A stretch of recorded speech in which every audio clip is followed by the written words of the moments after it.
Binigyang diin ng Campiño National High School o CTNHS at Philippine Army ang kanilang layunin na palawakin ang mga programang pang-edukasyon para sa mga mag-aaral sa pamagitan ng formal na paglagda ng partnership agreement at pag-aalay ng bulaklak noong December 9.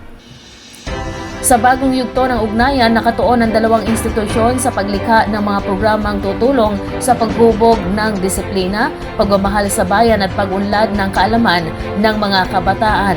Ayon sa pamunuan ng CTNHS, mahalaga ang partisipasyon ng militar sa pagpapalakas ng mga advokasiyang pang-edukasyon lalo na sa mga larangang nangangailangan ng dagdag na suporta tulad ng leadership development at pagbibigay ng historical awareness.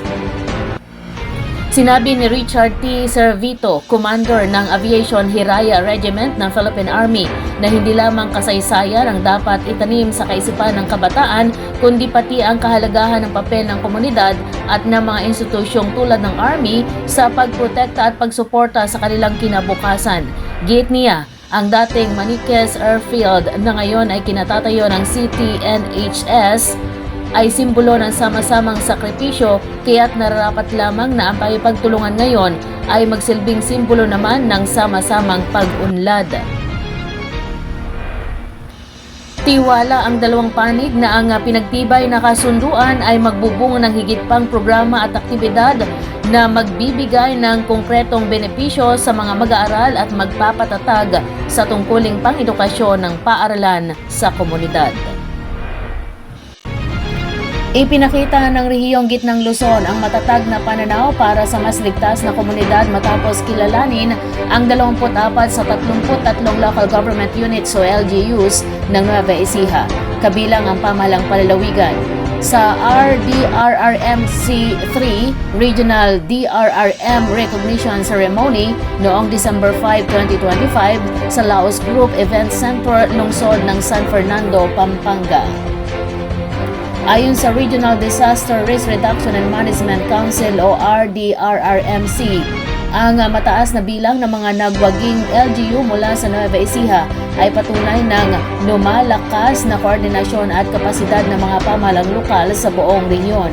Ang mga ito ay matagumpay na pumasa sa Gawad Kalasag, ang pangunahing pambansang mekanismo para kilalanin ang mga institusyon at individual na nangunguna sa pagtatatag ng ligtas, matatag at climate resilience na komunidad.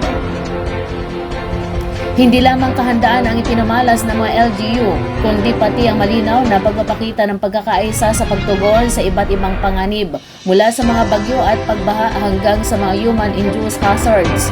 Itinuturing ng RDRRMC 3 na ang ganitong antas ng kolaborasyon ang nagiging pundasyon ng mas epesyenteng disaster response at mas mabilis na pagbangon ng mga mamamayan.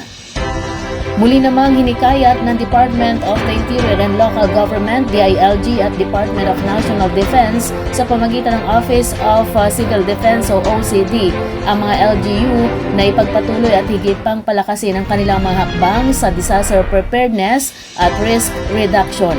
Ayon sa OCD, mahalaga nga manatiling handa ang bawat komunidad sa rehiyon upang matiyak na ang mga residente ay protektado at may sapat na kakayahang tumugon sa anumang uri ng sakuna.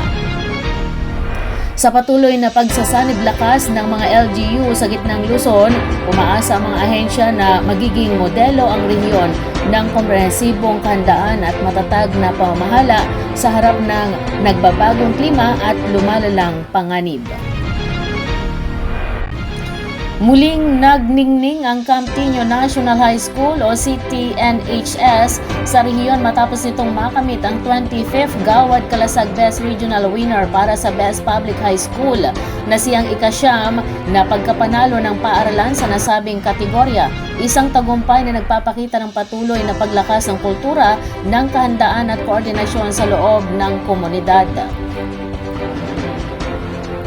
Ayon sa CTNHS Disaster Risk Reduction and Management DRRM team, ang parangal ay hindi lamang sukatan ng kahandaan ng paaralan sa panahon ng sakuna, kundi patunay rin ng matagumpay na pagpapatupad ng iba't ibang programa gaya ng regular na earthquake at fire drills, pagbuo ng incident command system, pagkakaroon ng updated risk mapping sa campus, at pagsasanay ng mga estudyanteng kabilang sa Youth Emergency Response Team o YERT.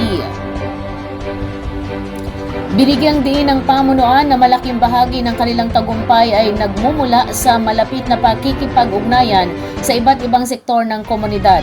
Kabilang dito ang Barangay Camtinho na patuloy na nagbibigay ng logistical support at manpower assistance sa tuwing may aktibidad o simulation exercises ang paaralan. Dagdag pa rito, may aktibong partisipasyon ang mga magulang at guro sa pagpapatibay ng kultura ng kaligtasan sa loob ng campus. Malaki rin ang naging papel ng City Government of Cabanatuan sa pangunguna ni City Mayor Micah Vergara sa paghahatid ng mga kinakailangang kagamitan at pagsuporta sa mga proyekto tulad ng installation ng karagdagang warning devices, pag-upgrade ng evacuation sites at pagsuporta sa capacity building trainings ng faculty at student leaders. Para sa City NHS, ang siyam na magkakasunod o taonang pagkilala ay hindi lamang pagtatala ng karangalan, kundi maaaring magsilbing inspirasyon sa patuloy nilang layunin na magtaguyod ng isang paaralang ligtas, handa at matatag sa harap ng anumang sakuna. Ipinahayag ng administrasyon na kanilang palalawakin pa ang mga programang pangkaligtasan at pagtuturo para mas maihanda ang mga kabataan sa mga hamon ng nagbabagong panahon. Sa patuloy na suporta ng stakeholders, komunidad at lokal na pamahalaan, nananatiling determinado ang City NHS na maging modelo ng disaster resilience hindi lamang sa rehiyon kundi maging sa buong bansa.